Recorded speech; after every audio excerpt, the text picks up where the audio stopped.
Hey guys, welcome back to the channel. Today I'm going to be doing something a little on the lighter side, although emotionally heavy. This song has been recommended to me a bunch of times from the Dears, the Dimash fans, but I'm not a stranger to the song at all. I've said this before, but many years ago, I used to work in a recording studio, and one night, me and the other guy were Marshall, if you're watching, we were watching, I believe it was the World Music Awards, and an artist came on stage and performed a song we'd never heard before, which was unusual because as studio guys, we used to pay a lot of attention to pop music and things like that, just for production perspective, like to make sure we were on top of what was current and stuff like that. So an artist we'd never heard of named Lara Fabian came on stage and performed a song called Adagio, which is obviously based on a classical piece. And it blew both of our minds. Like, we'd never heard, I guess if you could compare her vocally to anybody, it would maybe be Celine Dion. But she had such a unique power to her performance, and also her range is obviously stunning and things like that. And it's a beautiful song that it's sort of like Bolero. It sort of builds up over time, right? To just an insane crescendo. Now, I recently brought up a video of Dimash and was bringing up the discussion that I've noticed in my comments that, like, the vast majority of people commenting are touched by Dimash on a very personal and emotional level, right? And then you get other people who, when they hear it, it's almost like The Dress, or like the the Yanni thing. What's it, the audio illusions, where half the population hears one thing and half the population hears something else. Some people will hear Dimash and go, yes, he's an amazing, talented singer, but I don't feel an emotional connection. Like, it always seems like performative as opposed to actually engaging emotionally. And look, they're both valid assessments, because it's how you perceive it is your truth, right? I will say this: the vast majority of people commenting are obviously emotionally connected to Dimash. But it sort of struck me as very interesting that there's such a dichotomy. Not everybody hears it the same. And that's like anything. There's a thing called taste. Everybody has different tastes, and they have, they reflect on things differently to other people. It's just the way that it is, right? But anyway, the Dears have come out in force and suggested that this might be the song to listen to if you're looking for more of an emotional connection. My philosophy on it is perhaps that when, Dimash songs go viral, the ones that are the most commonly heard are the ones with incredible vocal technique or extreme range, because people love to geek out on stuff like that. So those are the songs that go incredibly viral. Therefore, they're the ones that are most seen. And sometimes people will hear that and go, okay, it's just a bunch of vocal acrobatics and it's talent and ability, but not super emotionally connective, right? Whereas the Dears, the people who have this strong emotional connection to Dimash, have heard all his material and have heard the songs that are far more subtle and more engaged emotionally and stuff like that. And so from their perspective, they're hearing that spread out across his entire catalogue. Whereas a casual listener might only be exposed to the more performative, showing off kind of, although, the Dears would say that he never shows off. It's all, he does exactly what's necessary for the song. Granted, but there's ones where there's more virtuosic performances. So that's kind of what I'm getting at. So the average casual listener might not be as exposed to his really deep, rich emotional content. And so let's have a listen. Look, this song to me is one of the perfect compositions for vocalists, right? It's designed to really showcase an amazing voice. And I'll be really interested to see Dimash's take on it. Now, I believe this is from the singer, so correct me if I'm wrong, but he would have been in his early 20s at this point, right? This is kind of a really long time ago. I'm assuming it's from that same sort of game show sort of thing that he was on. So, yeah, let's take a listen.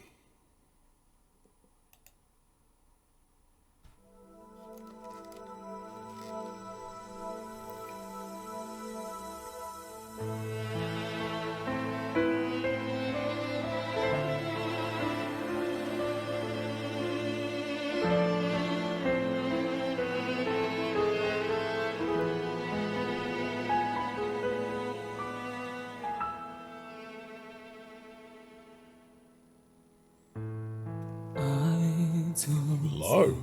Where to find you? I don't know how to reach you. I hear your voice in the way. Wow, hang on. Okay, so just be aware, guys, I'm going to stop periodically to discuss things. So I know that rubs people the wrong way, particularly with Dimash, but like I'll do my best to try and keep it to a minimum.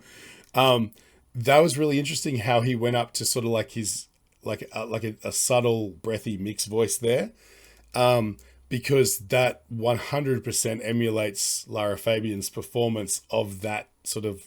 She starts super low, and then the next part is fairly considerably higher, but she does it with an open sort of breathy sort of sound, which always to me played so beautifully into the lush reverbs and stuff they had. It has like this sort of sizzle to it, you know.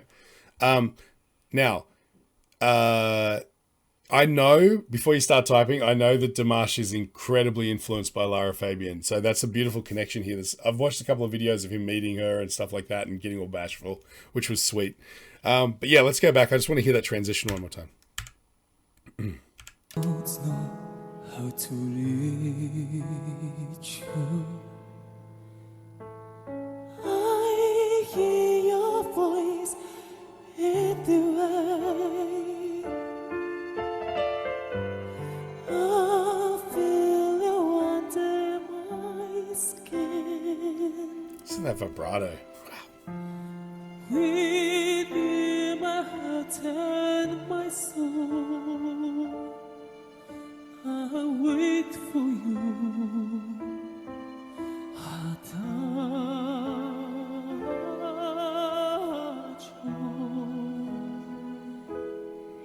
Come on.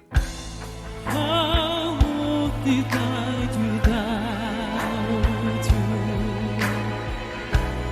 All of my dreams surround you. I see any touch of pain. I'll fall into your embrace. When the time is out, I know you'll be my heart's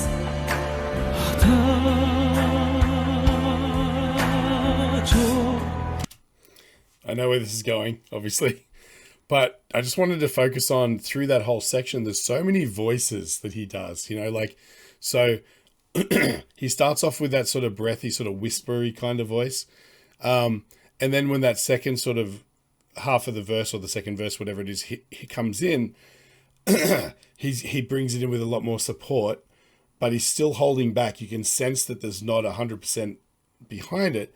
And then he sort of plays with that over the next few lines. He'll start ramping it up with a little bit more support. And then one line will be a little bit more operatic with a big sort of almost like a comfortable sort of belt with like beautiful vibrato and everything like that. So he's sort of like, he's taking it line by line and just showing you everything that's possible. You know, let me jump back a fair bit because I want to hear a lot again. I see any touch of pain. I'll fall into your embrace. When the time is out, I know you'll be my heart's Adagio. Close my eyes and then away. But it won't be too bad. I've gone so far. I'm on Saga. Nothing more to explain. I know I've got replaced. This is another place. If you know where to find me, if you know how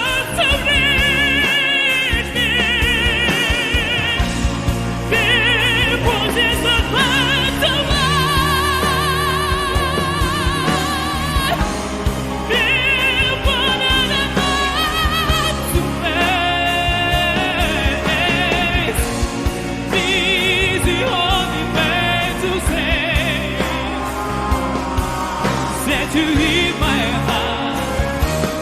Said to give you your love, forever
All right.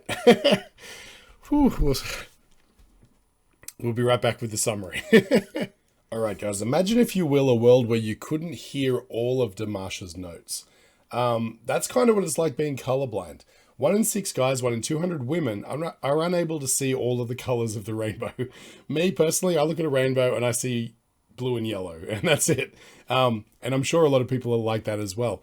Now, there's something you can do about it. If you click the link in the description, it'll take you to the Enchroma website where you can get a free eye test and find out what kind of deficiency you might have. While you're there, you can pick up some corrective lenses. They've got frames to suit everybody, and if you use the code CHAOS in checkout, you'll get 10% off. Tell them Primal Chaos sent you. All right, so obviously I didn't have a lot to say towards the end of the song there, and you know, you can always tell when something magical is happening because the camera will pan around the audience, and it's just a bunch of shots of people trying to hold it together. And that's indicative of a situation where you have a vocalist who was like divinely chosen for the material, right? Not only that, you take a perfect song, which is what this is. It's a song designed to perfectly engage a listener by adding tons of modulations, like key changes, a lot of drama. It sort of starts low and ends big. You know, it's like the Rolex of songwriting, right? It's perfectly handcrafted to do the job that, you know, you could buy a $5 watch, but the nuance and the construction and the detail and the you know, the style and everything like that just wouldn't be the same, right? That's what this is. It's a perfect composition to showcase an amazing voice, and you know, what an amazing voice. Of course, obviously there's the little bit of the language barrier, and we all know that Dimash is a lot better with English and stuff now. But it didn't matter. It doesn't matter. Because I don't know that he's connecting so much with the words as he's connecting with the power of the melody, right?